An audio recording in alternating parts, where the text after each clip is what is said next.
Listen to me right now. You think your time is coming. You think one day everything's just going to click. One day you'll wake up and suddenly have the discipline. One day the stars will align and you'll finally become who you're supposed to be. Let me tell you something that's going to hurt. Your time isn't coming. Not unless you decide right now, in this moment, that waiting is over. Because there's an invisible war happening inside you every single day. A battle between the person you are and the person you know you could be.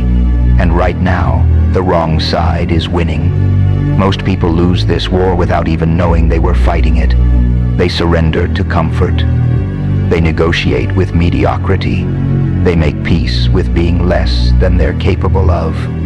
And they call it being realistic. But deep down, in the quiet moments when nobody's watching, they know the truth. They know they gave up. They know they chose easy over excellent. They know they let fear win. The question is, are you one of them? I remember when I was 40 pounds overweight, looking in the mirror, not recognizing myself anymore. Not just physically, spiritually. I had become someone I never intended to be. Every night, the same routine. Come home, order food, sink into the couch. The screen would glow in the dark, feeding me stories about other people's lives, while mine slipped away, hour by hour. I wasn't living. I was existing. There's a difference. I told myself I was tired. I told myself I deserved to relax. I told myself I'd start tomorrow. Tomorrow turned into next week. Next week turned into next month. Next month turned into next year. And the weight kept coming, not just on my body, on my soul. I remember the moment everything changed. I was sitting alone at 2 a.m., the apartment silent except for the TV nobody was really watching, eating food I couldn't even taste. And something inside me broke, not in a weak way, in a powerful way. I realized I was drowning, and the scariest part, I was the one holding myself underwater. So I made a decision, not a wish, not a hope, a decision. The first morning, 6 a.m., felt like violence, but I got up anyway.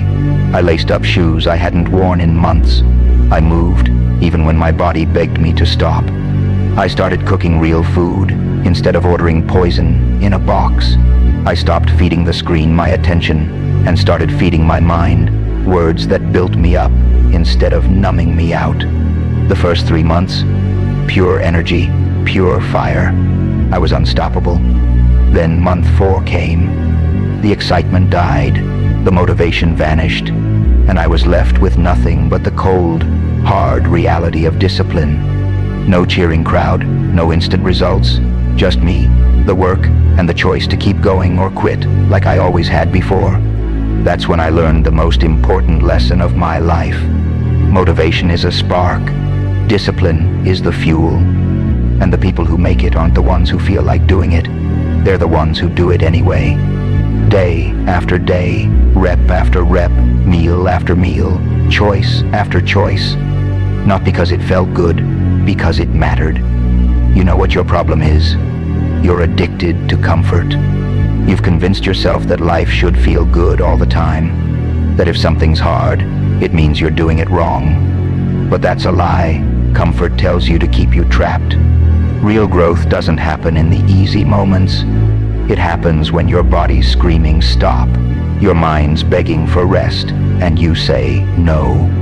It happens in the morning when the alarm breaks the darkness and every fiber of your being wants just 5 more minutes. It happens when everyone else is chasing temporary highs and empty nights, and you're alone building something that'll still matter when the sun comes up. It happens when your thumb hovers over the app that's been stealing hours from your life, and you close your phone instead. Most people won't do this. They'll keep making excuses. They'll keep blaming circumstances. They'll keep waiting for the perfect moment that never comes. And years from now, they'll look back with regret so heavy it crushes them. Because the truth nobody wants to hear is this: you're not unlucky. You're not a victim. You're not stuck. You're just comfortable with being uncomfortable with yourself. And until that changes, nothing else will. Let me tell you what nobody talks about. The grind is ugly. It's waking up sore. It's pushing through when you see no results.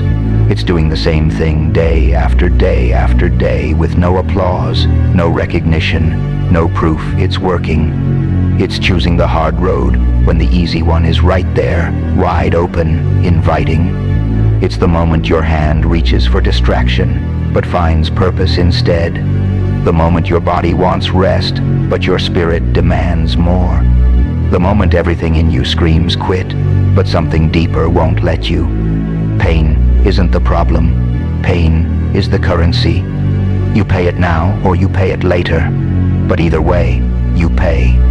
The difference is pain today builds you, pain tomorrow destroys you. Every rep you don't do, someone else is doing. Every hour you waste, someone else is investing. Every excuse you make, someone with worse circumstances is refusing to make. And that gap, it gets wider every single day. Struggle isn't something to avoid, it's something to embrace. Because on the other side of struggle is strength. On the other side of discomfort is growth. On the other side of pain is the person you've been trying to become. But most people never find out, because they quit right before the breakthrough. I had a friend named Marcus.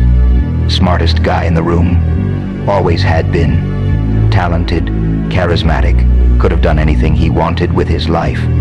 But somewhere between potential and purpose, he got lost. The nights got longer, the parties got louder, the girls came and went, each one leaving him emptier than the last. He'd stumble home at 4 a.m., collapse into bed, wake up at noon, with sunlight burning through the curtains and a headache pounding behind his eyes. His phone became his prison. Hours disappeared into endless scrolling, watching strangers live while he faded, comparing his behind the scenes to everyone else's highlight reel. He'd talk about his dreams like they were still alive, but his eyes told a different story. The fire was gone. The light had dimmed. I watched him sink, not all at once, slowly, like watching someone drown in shallow water. His parents would call. He'd let it ring, too ashamed to answer, too proud to admit he needed help. One night, he called me at 3 a.m. His voice was different, broken, raw. "I don't know who I am anymore," he said. The silence that followed was heavier than any words could be. But here's what changed everything. Rock bottom became his foundation. The next morning, he woke up before the sun, not because he felt like it, because he refused to die while still breathing. He started praying again, not the empty words he used to say, real conversation with something bigger than himself. He cut off the people who kept him small, the ones who celebrated his destruction and feared his elevation. He stopped chasing the temporary and started building the permanent. His mornings became sacred, movement, silence, words on pages that challenged him to think deeper, be better, become more. He picked up the phone and called his mother. His voice cracked when he said sorry. She cried, he cried, but something healed in that moment. Month by month, rep by rep, choice by choice, he rebuilt himself. Not into who he was, into who he was always meant to be. When I saw him 6 months later, he looked me dead in the eye and said something I'll never forget. "I finally feel alive again. Not just breathing, living." Here's what nobody tells you about transformation. It's not a moment. It's 1,000 moments. 1,000 times you chose discipline over desire. 1,000 times you said no to what felt good so you could say yes to what mattered. It's the day you realize motivation was never the answer. Consistency was.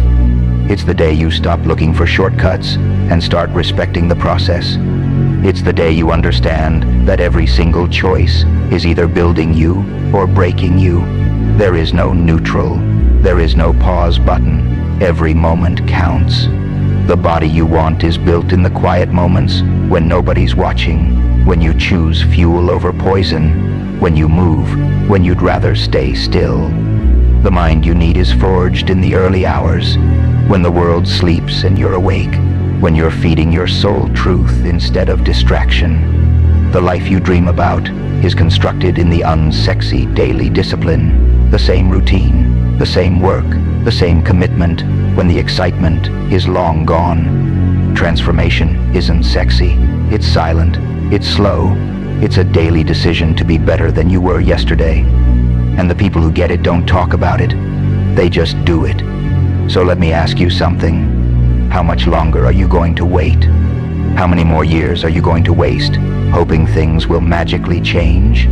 How many more nights are you going to go to bed disappointed in the person staring back at you? Because here's the truth that should terrify you. Time doesn't care about your excuses. Life doesn't wait for you to be ready. Right now, someone with less talent is outworking you. Someone with more obstacles is out-disciplining you. Someone who started after you is already ahead of you. Not because they're special, but because they decided enough was enough. They stopped negotiating with mediocrity. They stopped making deals with their weakness. They stopped waiting for permission to become who they were meant to be. The alarm will ring at 6 a.m. morning. You'll have a choice. Stay in the warmth.